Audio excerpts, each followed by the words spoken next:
Bom dia, com a paz do Senhor Jesus. Segundo o livro de Reis, capítulo de número 22, verso de número 8 somente, declara assim: Então disse o sumo sacerdote Ilquias ao escrivão Safã: Achei o livro da lei na casa do Senhor. E Ilquias deu o livro a Safã e ele o leu. Aleluia, glória a Deus. O texto que lemos para nossa meditação, para esse dia, reflexão, aquilo que o Senhor falou ao meu coração e quero transmitir.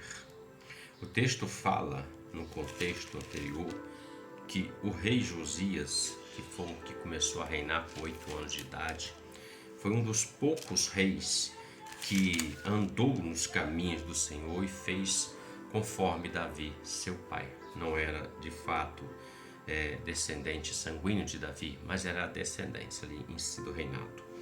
E o texto diz que ele começou a promover uma reforma no templo. Por que uma reforma no templo? Porque os antecessores dele, como Manassés, por exemplo, haviam simplesmente feito do templo um lugar de abominação.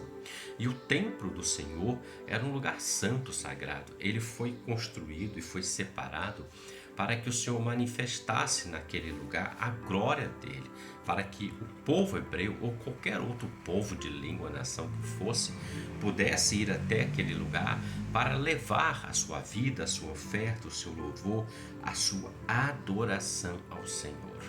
E o texto diz que, por quanto de seus antecessores, eles tornaram a casa do Senhor um lugar abominável, porque para Deus a prática pagã, a prática da idolatria, por exemplo, ele chama isso de abominação. Você vai ler isso muito no Antigo Testamento, ele vai dizer assim: e fizeram o que era abominável. Então o contexto fala de desviar-se da verdadeira adoração e começar a adorar outros deuses como Baal, Astarote, Acera.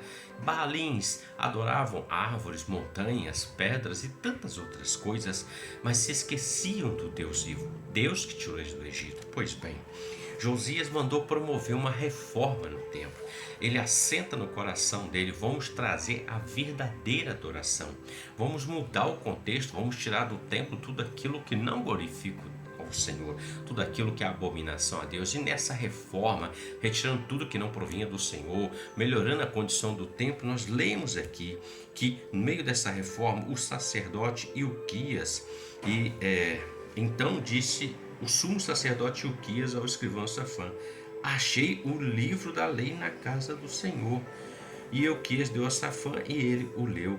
Pois bem, queridos, veja bem, como que alguém acha o livro da lei, que é a palavra de Deus, dentro da casa de Deus? Quando alguém disse que achou alguma coisa é porque estava perdido, estava escondido, digamos assim, também. E ele achou, na reforma ele encontrou esse livro e de imediato isso foi promovido, um grande renovo, um grande avivamento. O livro foi lido, as pessoas se quebrantaram e todos começaram a se voltar para Deus.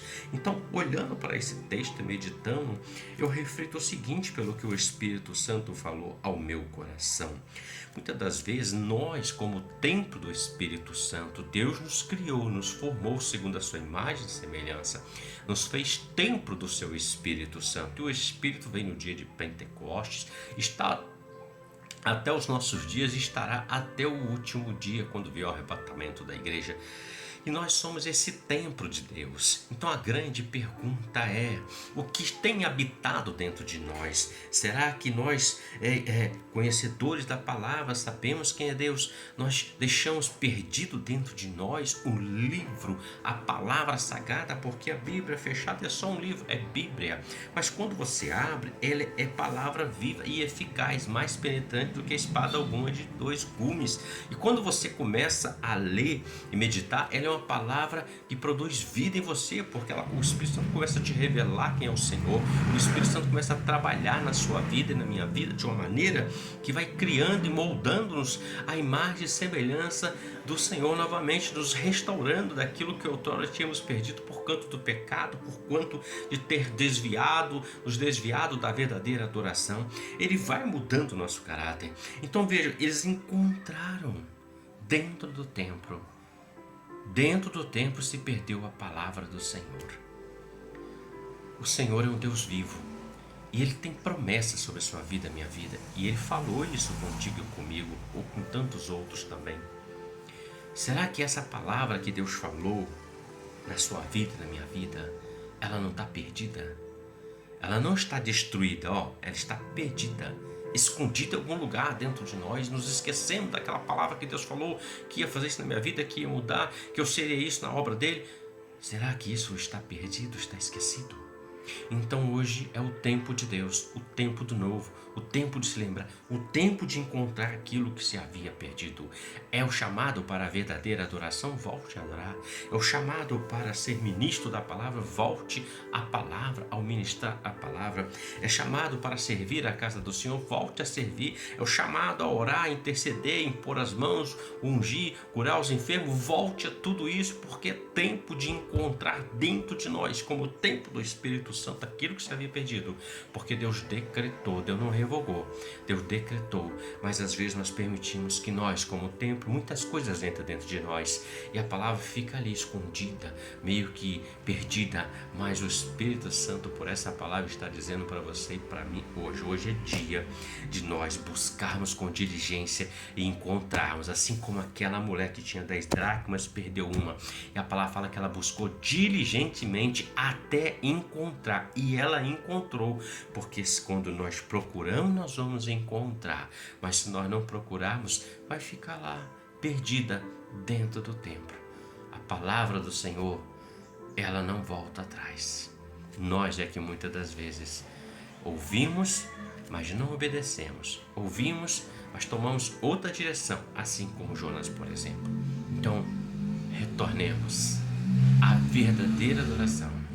Olhemos para dentro de nós e encontremos aquilo que estava perdido e coloquemos de volta no altar do Senhor, para que o fogo venha, a graça venha, o amor venha, o poder venha, a restauração venha. Reflita sobre isso, porque o Senhor nos ama poderosamente. Deus te abençoe e você tenha um ótimo dia com a paz do Senhor Jesus. Amém.